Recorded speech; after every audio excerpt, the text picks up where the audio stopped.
Assalamualaikum warahmatullahi wabarakatuh. Innal hamdalillah nahmaduhu wa nasta'inuhu wa nastaghfiruh wa na'udzu billahi min shururi anfusina wa min sayyiati a'malina. Man yahdihillahu fala mudilla lahu wa man yudlil fala hadiya lahu. Asyhadu an la ilaha illallah wahdahu la syarika lahu wa asyhadu anna Muhammadan abduhu wa rasuluh. Wa ba'd. Akhwatul Islam, kita lanjutkan hadis yang ke-1118.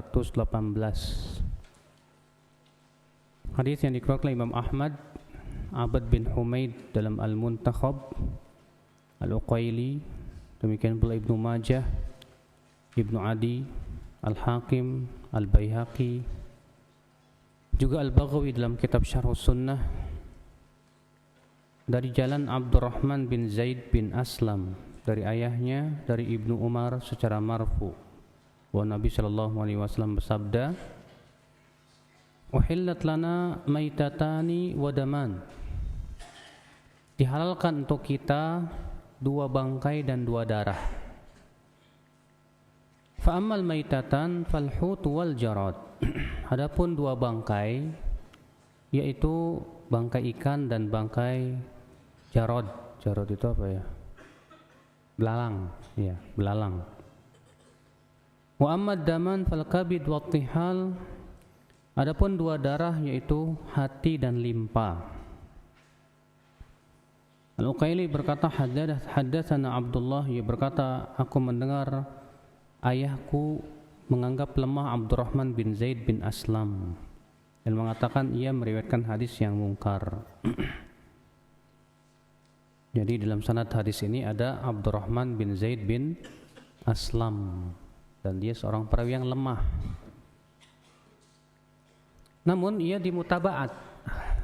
Dimutabaat itu artinya diikuti oleh perawi lain dalam meriwayatkan dari seorang guru, ya. Itu dimutabaat oleh Usamah bin Zaid bin Aslam, saudaranya, dan juga dimutabaat oleh Abdullah. Ya.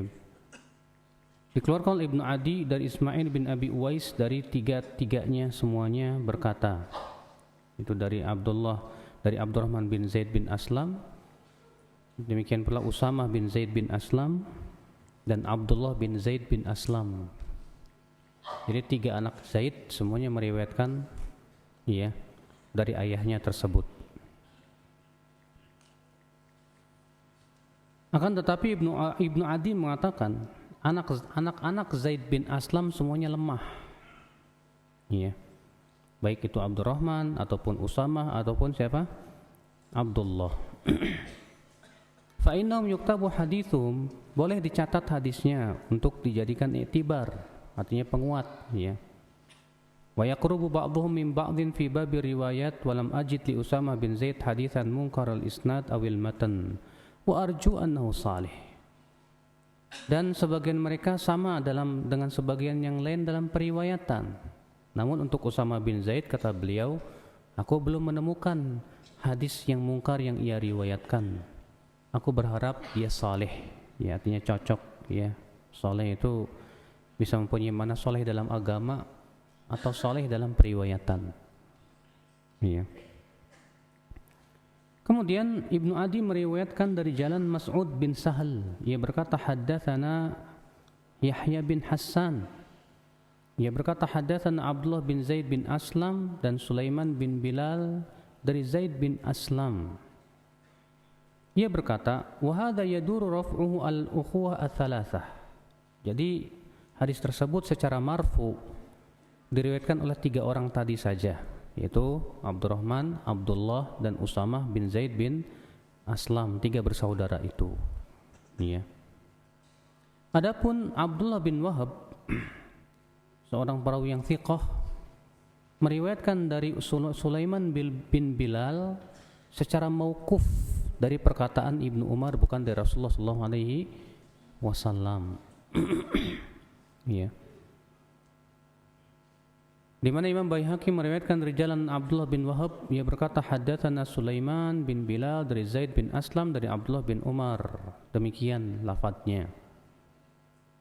Dan ia berkata ini sanadnya sahih, ya.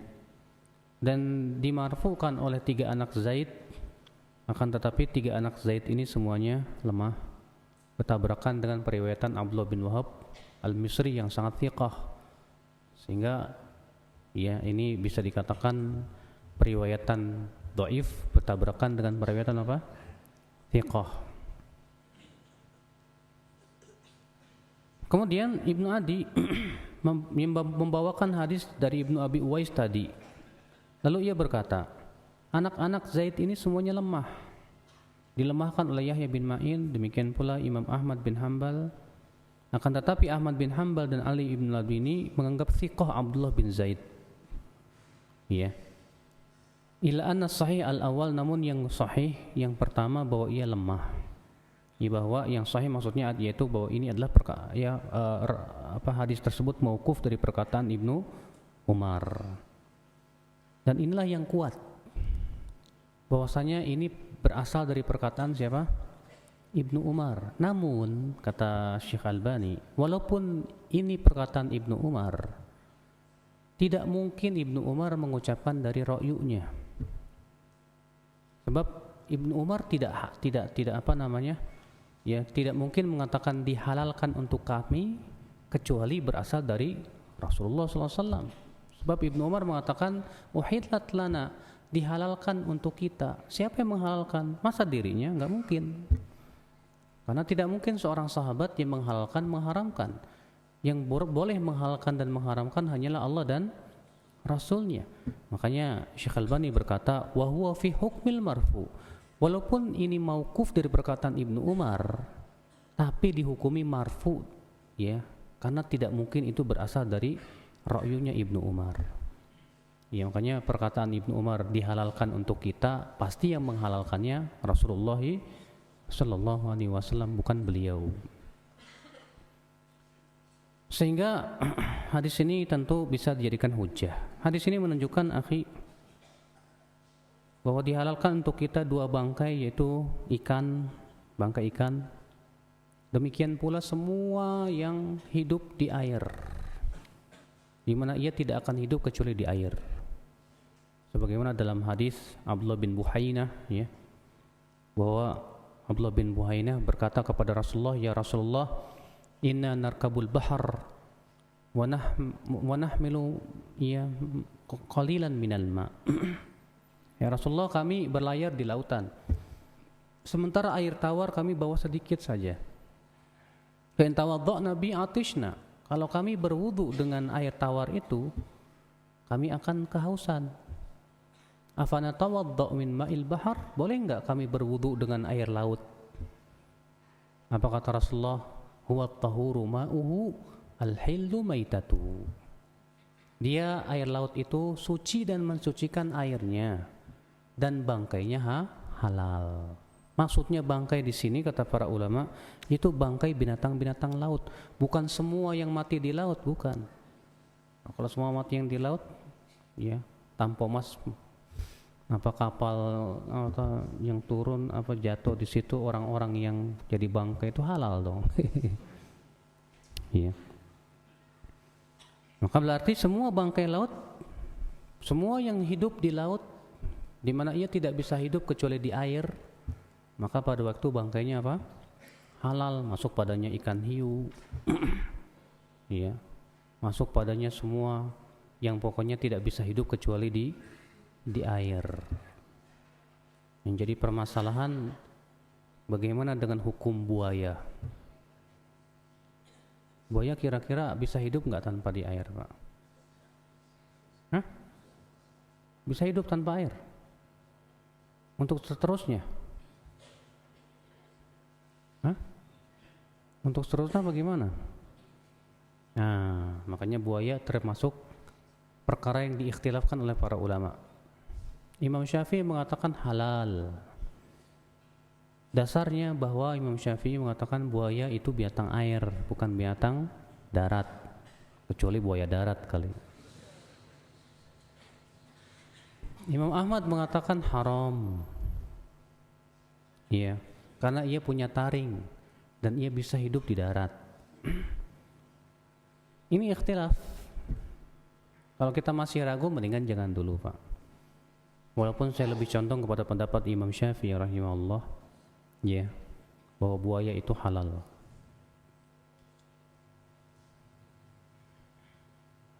Demikian pula ya akhal Islam azakumullah wa yakum, bangkai belalang.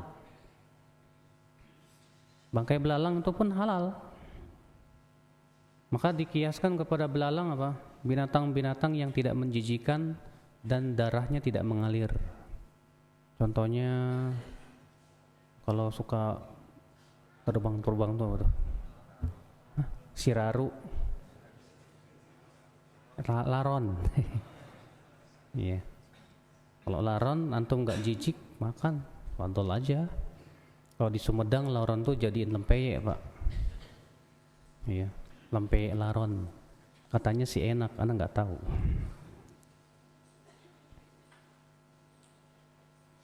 Adapun dua darah apa itu? Yaitu hati dan limpa.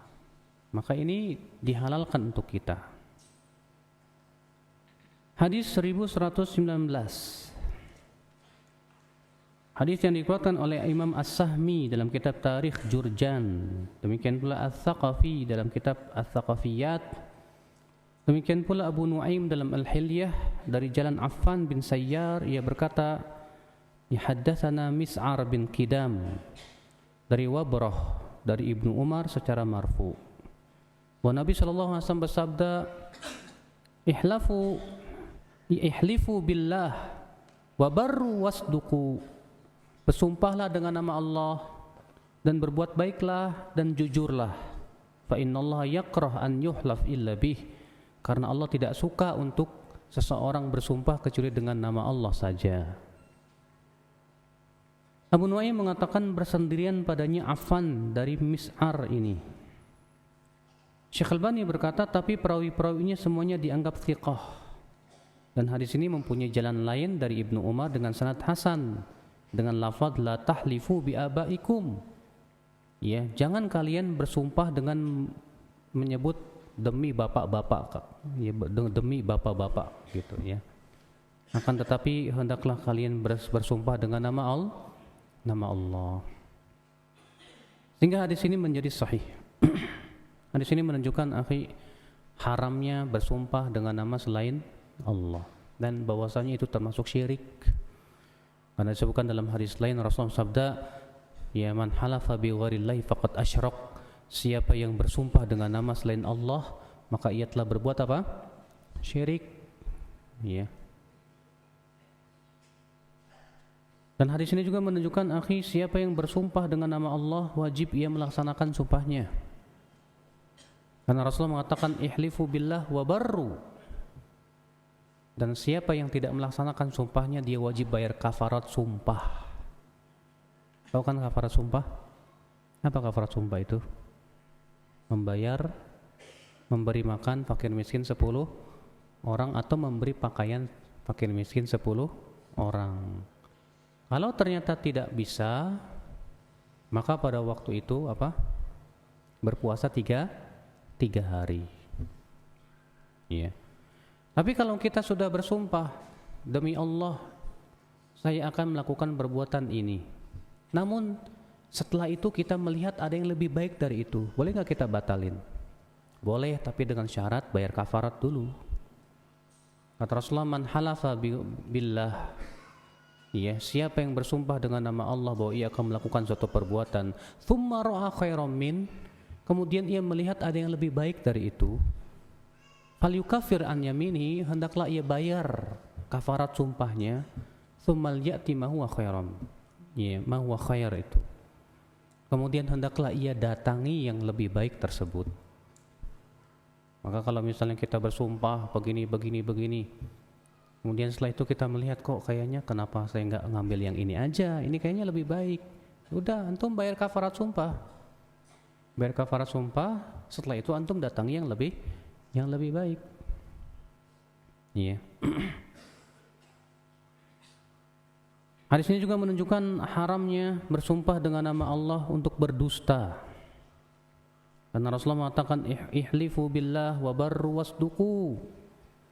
Ya, bersumpahlah dengan nama Allah dan laksanakan sumpahmu dan jujurlah. Iya. Hadis 1120. Hadis yang dikeluarkan oleh Imam Al-Hakim dalam Mustadraknya dari jalan Muhammad bin Abdul Aziz Ar-Rasibi dari Abu Bakar bin Ubaidillah dari Anas, semoga Allah meridainya, ia berkata Rasulullah SAW bersabda, babani muajjalani uqubatuhuma fid dunya, al-baghyu wal uququ. Ada dua dosa yang sanksinya atau siksanya itu dipercepat di dunia. Apa itu? Yang pertama perbuatan zalim, dan yang kedua yaitu durhaka kepada orang tua.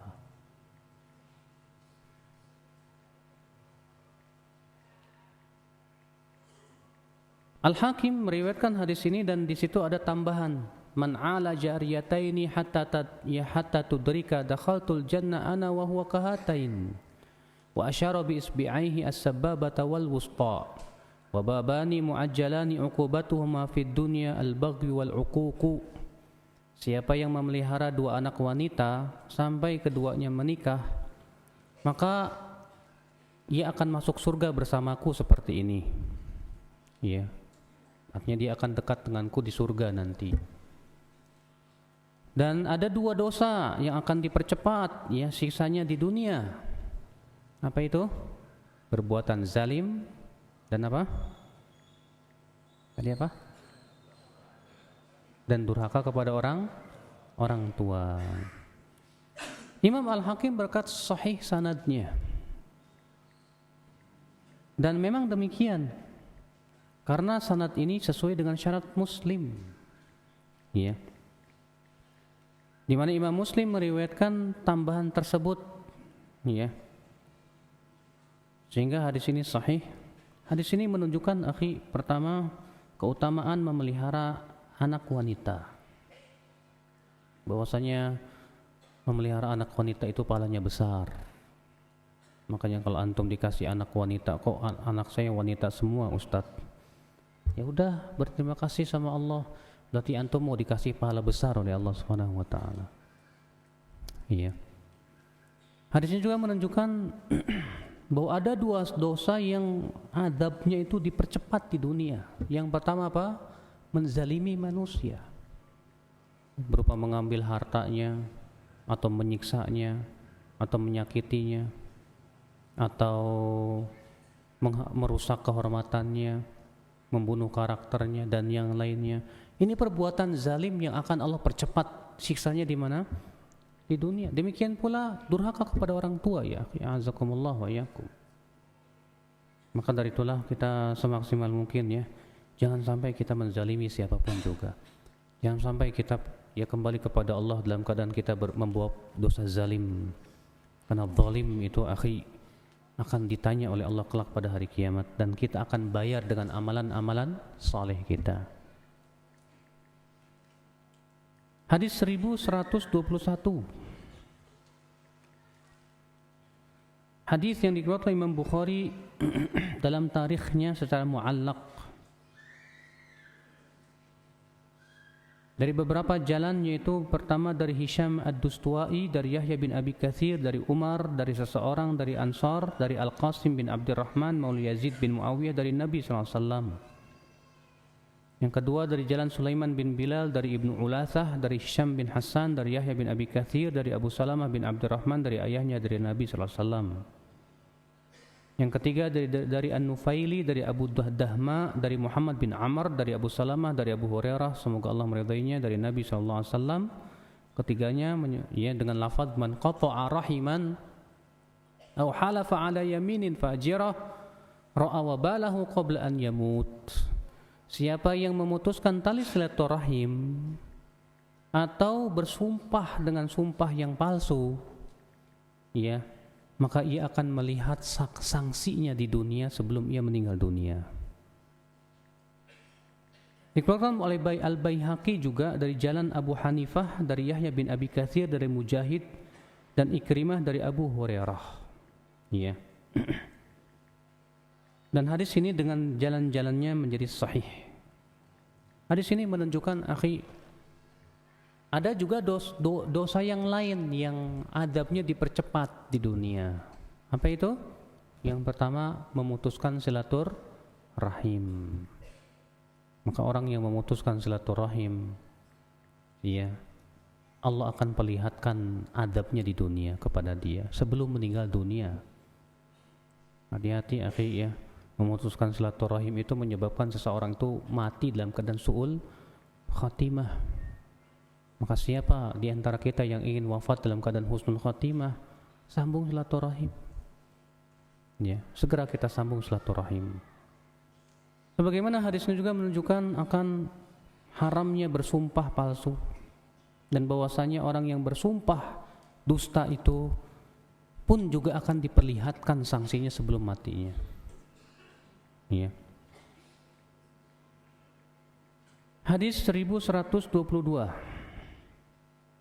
Hadis yang dikeluarkan oleh Imam As-Suyuti, yang disebutkan oleh Imam As-Suyuti, ya, dalam kitab Dhail Al-Jami' As-Saghir, dari riwayat Al-Kharaiti dalam Makarimul Akhlaq dari Al-Hasan secara mursal, dan ia ada pada Musnad Ahmad dari jalan Abu Wa'il dari Mu'adz bin Jabal. Ya, ia berkata, kuntu ma'an Nabi sallallahu alaihi wasallam, aku pernah bersama Nabi sallallahu alaihi wasallam dalam sebuah perjalanan. Lalu aku berkata, wahai Rasulullah, kabarkan kepadaku suatu amal yang bisa memasukkan aku ke surga dan menyelamatkan aku dari api neraka.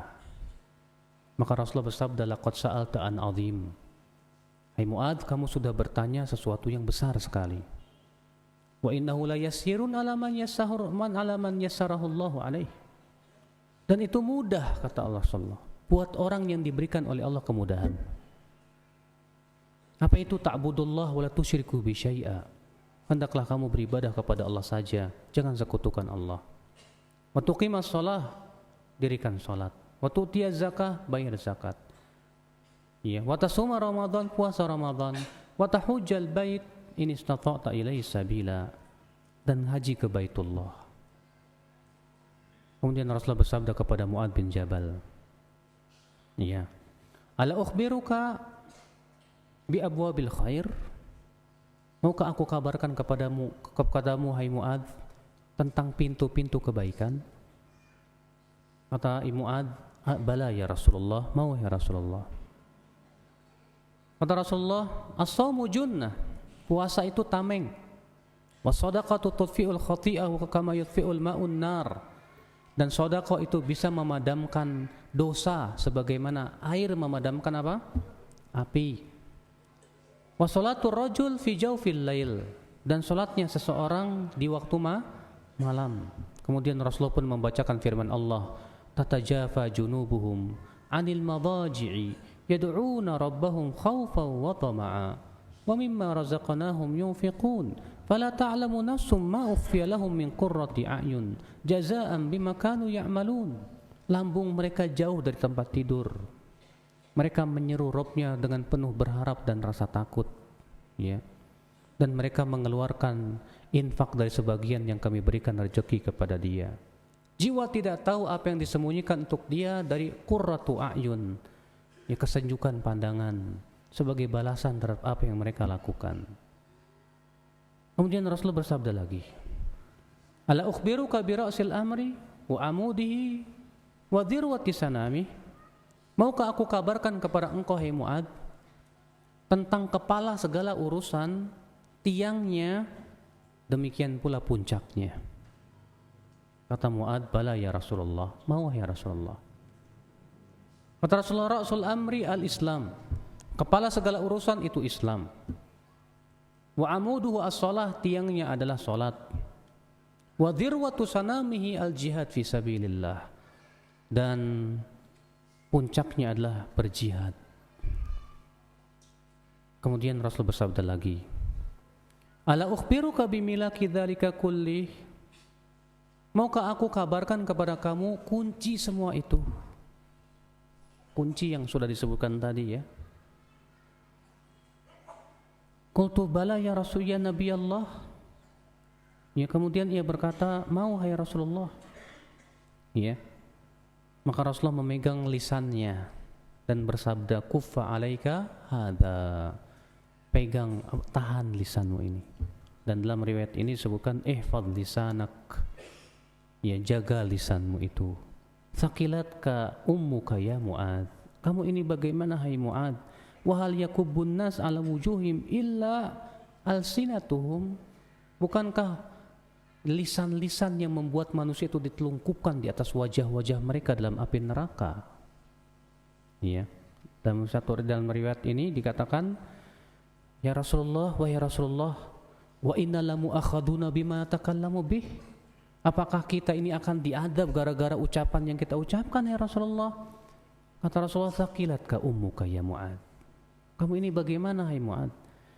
Yuhal yakubun nasa ala wujuhim finnar au qala ala manakhirihim illa hasaidu alsinatihim, bukankah yang menelungkupkan manusia di atas wajah-wajah mereka dalam api neraka adalah hasil daripada lidah-lidah mereka. Hadis ini dikeluarkan Tirmidzi juga, dan Tirmidzi mensahihkannya, dan Ibnu Majah. Ya. Namun Al-Mundhiri menganggapnya hadis ini terputus sanadnya. Akan tetapi hadis ini sahih dengan jalan-jalannya. Ya. Hadis ini menunjukkan, akhi azakumullah, yang pertama,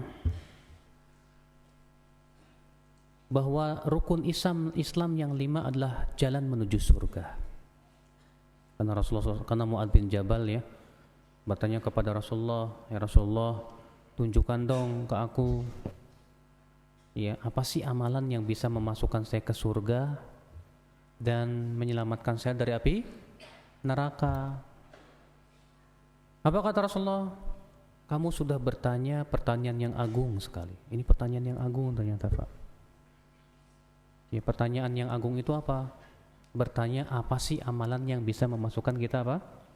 Ke surga. Itu pertanyaan agung, Pak. Ya, dalam satu riwayat Muslim, suatu ketika Rasulullah SAW sedang dikerumuni oleh para sahabat. Tiba-tiba ada orang Arab Badui menembus kerumunan orang, terus ditembus. Sampai akhirnya dipegangnya tali pelana Rasulullah untanya dan berkata, ya Rasulullah, dullani ala amalin yudkhilunil jannah wa yubaiduni minan nar. Ya Rasulullah, kabarkan kepada saya amalan yang bisa memasukkan saya ke surga dan menjauhkan aku dari api neraka. Kemudian para sahabat bertanya-tanya, malah, ada apa orang itu? Kok tiba-tiba dia masuk begitu saja? Kata Rasulullah, arabu malah, dia mempunyai kebutuhan yang sangat sekali. Rupanya mau bertanya apa amalan yang bisa memasukkan apa? Ke surga dan menjauhkan dari api neraka. Ternyata jawabannya sama dengan hadis dalam Mu'adz bin Jabal ini juga. Bahkan Rasulullah mengatakan kepada Mu'adz, laqad sa'alta an 'azim. Kamu sudah bertanya tentang sesuatu yang besar, hai Mu'adz. Dan itu mudah, kata Rasulullah. Buat siapa? Bagi orang yang Allah berikan kepadanya kemudahan. Apa itu amalan yang memasukkan ke surga? Kata Rasulullah, ta'budullah wa la tusyriku bihi syai'a. Beribadahlah kepada Allah saja, jangan sekutukan Allah. Dirikan sholat, bayar zakat, puasa Ramadan, dan haji ke Baitullah. Ternyata ini, Pak, jalan menuju mana? Surga. Jadi kalau kita melaksanakan rukun Islam yang 5 ini, sudah memberikan insya Allah jalan kita kepada surga. Masya Allah. Kemudian hadis ini juga menunjukkan bahwa pintu-pintu kebaikan ada 3. Yang pertama puasa, yang kedua sedekah, dan yang ketiga sholat malam. Karena Rasulullah mengatakan, maukah aku tunjukkan kepada kamu, hai Mu'adz, pintu-pintu kebaikan? Mau ya Rasulullah. Ternyata Rasulullah menyebutkan 3 perkara. Apa itu? Puasa, sedekah, dan sholat malam. Kenapa sih disebut pintu kebaikan, Pak? Karena kalau kita melakukan amalan ini akan dibukakan kebaikan-kebaikan yang lain. Jadi kalau kita puasa, dan antum bisa rasakan, Pak, di saat kita puasa itu syahwat kita lemah. Di saat kita puasa itu hati kita lembut. Di saat kita puasa itu kita lebih semangat kepada kebaikan. Makanya antum rasakan deh, di saat antum di bulan Ramadan kayaknya lebih semangat kepada kebaikan-kebaikan. Makanya puasa itu pintu kebaikan. Kenapa? Karena dengan berpuasa akan terbuka kebaikan-kebaikan yang banyak. Sedekah juga sama. Ya. Orang yang selalu sedekah berarti dia berhasil melawan pelit hatinya itu, cinta hartanya tersebut. Sehingga pada waktu itu ya, dia akan dibukakan, dimudahkan juga kepada yang lainnya. Kalau ia mampu ya untuk melawan rasa pelit dan rasa cinta dia kepada harta, maka dia pun akan mampu untuk melawan hawa nafsu yang lainnya. Yang ketiga, salat malam. Ini pun juga pintu-pintu kebaikan, karena orang yang salat malam, kata Rasulullah, idza nama rajul aqada syaitan ala qafiyati ahadikum thalatha uqad. Apabila seseorang tidur, maka setan akan mengikat kepalanya 3 kali ikatan. Setiap ikatannya dibikin buhul dan ditiup. Nam alaika lailun tawil, tidur aja, malam masih panjang. Fa in istaiqadha wa dzakarallah in halat uqdah, kata Rasulullah. Kalau dia bangun lalu berzikir kepada Allah, terputus satu ikatan. Fa in dhahaba yatawadda in halat uqdah, kalau dia pergi berwudu, terputus lagi satu ikatan. Iya. Fa in shalla, kalau ia salat, in halat uqdah, terputus lagi satu ikatan. Fa asbaha nasyitan thayyiban nafs, di waktu pagi dia akan semangat kepada kebaikan dan jiwanya baik. Wa illa, dan jika ia tidak demikian, khabithan nafsi kaslan, maka jiwanya jadi buruk dan malas. Makanya subhanallah, inilah di antara sebab kenapa sholat malam itu menjadi pintu kebaikan. Maka orang yang selalu sholat malam itu diberikan selalu kekuatan untuk meninggalkan maksiat, Pak. Orang yang selalu sholat malam itu Masya Allah. Makanya ada seorang laki-laki dilaporkan ke Rasulullah, "Hai Rasulullah, saya punya tetangga, kalau malam sholat malam rajin, hai Rasulullah, tapi di waktu pagi mencuri." Apa kata Rasulullah? Satamna'u sholatu, kelak sholatnya akan mencegah dia. Ya, Masya Allah, ikhwatul Islam, azakumullah wa iyyakum. Maka dari itu jangan lupa Pak, 3 pintu ini selalu kita lakukan Pak. Dan di bulan Ramadan ini ada 3 pintu ini. Di waktu siang kita puasa, di waktu malam kita sholat tarawih, sholat malam, ditambah lagi sedekah. Maka berarti kita sudah mempunyai 3 pintu-pintu kebaikan. Masya Allah. Kemudian Rasulullah bertanya lagi, "Hai Mu'ad, maukah aku beritahukan kepada engkau, hai Mu'ad, tentang kepala segala urusan?" Kata Rasulullah, kepala segala urusan Islam. Kenapa disebut kepala, Pak? Karena yang namanya iman, badan tanpa kepala kira-kira hidup kenapa? Enggak hidup. Demikian pula amal tanpa Islam tak akan diterima. Percuma orang beramal kalau ternyata ia tidak Islam. Orang-orang kafir amalannya diterima tidak? La in asyrakta la yahbatanna 'amaluk, kata Allah. Kalau kamu berbuat syirik, Allah batalkan amalanmu. Percuma. Maka ya, kepala segala urusan apa? Islam. Sebab tidak mungkin Allah menerima kecuali dengan adanya Islam. Ya. Yang kedua, tiangnya apa? Sholat. Bayangkan kalau suatu bangunan tiang-tiangnya hancur, kira-kira roboh nggak tuh bangunan, Pak? Saya yakin roboh. Makanya disebutkan bahwa yang pertama kali dihisab pada hari kiamat apa? Dari ibadah, sholat. Apabila sholatnya baik, baik semua amalnya. Apabila sholatnya buruk, buruk semua amalnya. Makanya masalah sholat ini jangan kita anggap remeh ya akal Islam. Yang ketiga, puncaknya apa? Jihad. Ya. Dan jihad ada 4 martabat kata Ibnu Hajar. Martabat yang pertama, jihad melawan diri sendiri. Martabat yang kedua yaitu jihad melawan syaitan. Martabat yang ketiga, jihad melawan apa? Orang fasik. Martabat yang keempat, jihad melawan apa? Hah? Jihad melawan orang kafir. Jihad melawan diri sendiri caranya gimana? Jihadun nafs, ini jihad, dasarnya jihad itu ini. Jihad melawan hawa nafsu, Pak. Jihad melawan diri sendiri, kata Ibnu Hajar, dengan cara apa? Bita'allumil ilmi wal amali bih wa ta'limih. Itu dengan cara mempelajari ilmu dan mengamalkan serta mengajarkan. Ini jihad melawan diri. Kita tidak mungkin bisa jihad melawan diri kita kecuali dengan menuntut ilmu, Pak. Kita tahu ini halal, ini haram, ini wajib, ini sunnah. Dari mana taunya? Dari menuntut ilmu. Kita tahu ini tidak boleh, ini haram, ini makruh. Dari mana? Ya dari menuntut ilmu. Kalau kita tidak menuntut ilmu, mana mungkin kita bisa menjihadi diri kita, Pak. Makanya Rasulullah mengatakan apa? Al-mujahidu man jahada nafsahu li ta'atillah. Orang yang mujahid itu siapa? Yaitu yang menjihadi dirinya untuk menaati Allah. Sekarang antum bisa enggak menaati Allah kalau antum tidak menuntut ilmu? Mungkin? Enggak mungkin. Dari mana antum tahu perintah, larangan kalau tidak menuntut ilmu? Tapi antum sholat, bagaimana cara sholat yang benar kalau tidak menuntut ilmu? Puasa, zakat, puasa yang apa, haji yang sifatnya itu perintah-perintah Allah. Dari mana antum tahu kalau tidak menuntut ilmu?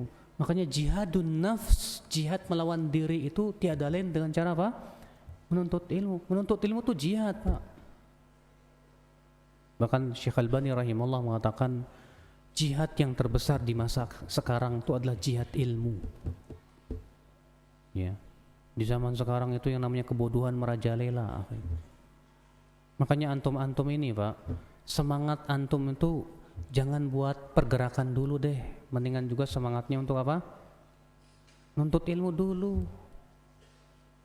Ya, terkadang seorang pemuda itu semangat, ayo pergerakan, tegakkan daulah dan yang lainnya. Sekarang gimana caranya? Kalau bukan dengan menuntut ilmu. Antum mau menegakkan daulah Islam, siapa yang jadi qadhi nanti? Gak pernah menuntut ilmu. Siapa yang jadi mufti? Gak ada yang menuntut ilmu. Iya. Maka dari itulah ilmu itu penting sekali. Iya. Makanya ketika orang-orang Aljazair dahulu itu datang ke Syekh Albani rahimahullah dan mengatakan, hai Syekh, kami akan menegakkan daulah Islam di Jazair. Kata Syekh Albani apa? Emang jumlah ulama kalian sudah berapa? Sudah 1000 belum cukup. Iya, 2000 belum cukup. Kita ini butuh ulama yang akan membimbing umat. Iya, bukan hanya sebatas semangat tanpa ilmu jadi ngawur, Pak. Ngawur. Iya. Makanya disinilah ya akhi, jihad yang pertama, jihad apa? Nafs, dengan menuntut ilmu. Yang kedua, jihad syaitan. Jihad melawan syaitan caranya bagaimana? Kata Ibnu Hajar, bima'rifati khutuwati syaitan, yaitu dengan mempelajari langkah-langkah apa? Setan. Apa langkah syaitan? Harus kita pelajari, Pak. Yang namanya setan tuh pinter dan lebih pinter dari antum. Bahkan lebih pinter dari kita. Cerdik sekali. Dia tahu apa yang diinginkan oleh kita. Dia tahu kelemahan-kelemahan kita. Dia tahu psikologi kita. Makanya ya, iblis itu pengalamannya lebih daripada kita. Iblis sudah ada semenjak Nabi Adam. Sebelum ada, iblis sudah ada. Makanya pengalaman iblis itu sudah puluhan ribu tahun, Pak.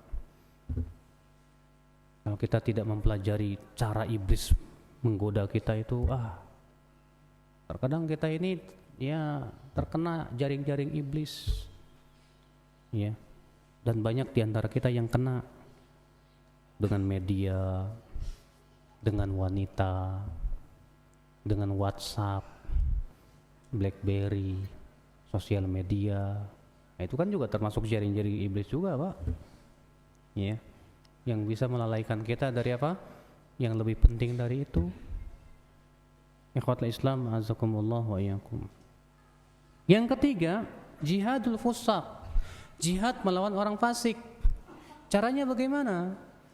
Yaitu dengan menyeru dan mendakwahi mereka kepada kebaikan. Siapa orang fasik? Itu orang-orang yang melakukan dosa besar. Peminum arak, pelacur, pezina. Dakwahi mereka, ajak mereka supaya kembali kepada Allah Subhanahu wa taala. Iya, dengan hikmah, dengan lemah lembut. Iya. Adapun yang keempat yaitu jihad melawan orang kafir. Orang kafir yang seperti apa yang boleh dijihadi, akhi? Kan orang kafir itu enggak semuanya harbi, bahkan ada kafir harbi dan kafir tidak harbi. Apa kafir harbi itu? Kafir yaitu orang kafir yang memerangi kaum muslimin di negeri-negeri kita dan mengusir kaum muslimin dari negeri-negeri kita. Ini namanya kafir harbi, Pak. Ada lagi kafir yang tidak harbi. Siapa dia? Ada 3. Ada kafir dhimmi, kafir mu'ahad, dan kafir musta'man. Dan ini tidak boleh diperangi. Kafir musta'man itu kafir yang diberikan perlindungan oleh negeri Islam atau oleh seorang muslim. Kafir mu'ahad itu kafir yang sedang mengadakan perdamaian dengan negeri Islam. Semua tidak boleh dibunuh. Yang boleh diperangi yang kafir harbi saja. Iya. Nah, ini pun juga ada apa namanya syarat-syarat yang harus dipenuhi. Dan insyaallah mungkin kita akan bahas tentang masalah jihad pada tempatnya insyaallah. Kemudian Rasulullah bersabda kepada Mu'adz bin Jabal, "Maukah aku tunjukkan kepada kamu hai Mu'adz kunci semua itu?" Apa kunci semua itu? Yang sudah disebutkan tadi. Ternyata kuncinya lidah, Pak. Iya. Kuncinya lidah, Masya Allah. Kata Rasulullah, "Kufa alaika hadha, ihfad lisanaka." Jaga lisanmu itu. Karena memang lisan itu bahaya, Pak. Antum tahu tidak? Hampir semua dosa lisan itu dosanya bukan kecil loh, Pak, besar. Coba apa saja dosa lisan? Ghibah, dosa besar atau kecil? Besar. Apalagi dusta, dosa kecil atau dosa besar? Besar. Apalagi menuduh orang lain dengan lisan, dosa besar atau dosa kecil? Besar. Mencaci maki seorang muslim, dosa kecil atau dosa besar?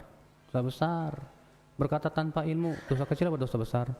Dosa besar. Coba, semua dosa lisan itu rata-rata apa? Hah? Bercanda dengan bohong, dosa kecil, dosa besar? Bercanda sambil berbohong, dosa kecil atau dosa besar? Besar. Kata Rasulullah, "Wailun liman haddatsa fayakdzib liyudhika bihin nas, wailun lah, wailun lah." Wail. Neraka wail, celaka bagi orang yang berbicara dusta agar orang-orang tertawa. Neraka wail dan neraka wail, celaka dan celaka. Dan kita rata-rata suka melakukan perbuatan itu di WhatsApp dengan kirim cerita-cerita yang fiksi, tidak ada kenyataannya tapi lucu. Cerita tentang si Kabayan, cerita tentang ini, wah kita ketawa, wah lucu nih, share ke teman biar orang ketawa, padahal isinya dusta. Yang namanya dusta itu apa? Mengabarkan sesuatu yang tidak ada kenyataan itu dusta namanya, Pak. Walaupun tujuan antum mungkin menghibur orang, tapi kan menghibur orang itu harus dengan yang jujur lah. Rasulullah tidak pernah berdusta walaupun dalam bercanda, Pak. Ada apa kemudian kita men-share ya cerita-cerita dusta yang isinya lucu begitu supaya orang tertawa. Bayangkan Rasulullah mendoakannya 3 kali. Celaka, celaka, celaka. Wail, antum tahu wail? Yang dalam pernah sebagaimana kita pernah menafsirkan dalam pelajaran tafsir, wail itu sebuah lembah dalam neraka jahanam yang apabila gunung dimasukkan padanya dia akan hancur lebur. Berani antum masuk wail? Ada apa kemudian kita suka ya menyebarkan atau men-share cerita-cerita dusta yang isinya apa namanya dusta seperti itu? Iya. Hati-hati akhi, sebelum antum men-share, pikirkan dulu, ini kisahnya benar apa enggak nih. Memang sih lucu, tapi tanya dulu, ini fiksi apa enggak, dibuat-buat apa enggak. Kalau dibuat-buat jangan sekali-kali, karena kita masuk dalam, tuh lihat Pak ya, yang namanya dosa lisan tuh enggak kecil ternyata, besar semuanya ya. Tapi di zaman sekarang Pak, banyak lisan diam Pak, tapi yang berbicara apa? Jari jemari. Lisannya diam, tapi jarinya yang bicara tuh. Sama aja itu ngomong juga namanya ya. Maka hati-hati ya kalau Islam, azakumullah. Kata Rasulullah, innal abda la yatakallam bi kalimatin la yulqi biha balan yahwi bihi fi nari jahannam sab'ina kharifan. Seorang hamba mengucapkan kata-kata sesuatu yang dimurkai oleh Allah, tapi dianggap remeh. Gara-gara kata-kata itu Allah masukkan ia ke dalam api neraka sejauh 70 musim. Bayangkan, gara-gara kata-kata yang kita anggap remeh. Makanya lisan ini berat Pak, berat ya. Setiap kita wajib sebelum berbicara pikirkan dulu, kira-kira ini dosa apa enggak. Allahu a'lam. Semoga yang saya sampaikan bermanfaat. Subhanakallah bihamdik, asyhadu an la ilaha illa ant, astaghfiruka wa atubu ilaik. Assalamualaikum warahmatullahi wabarakatuh.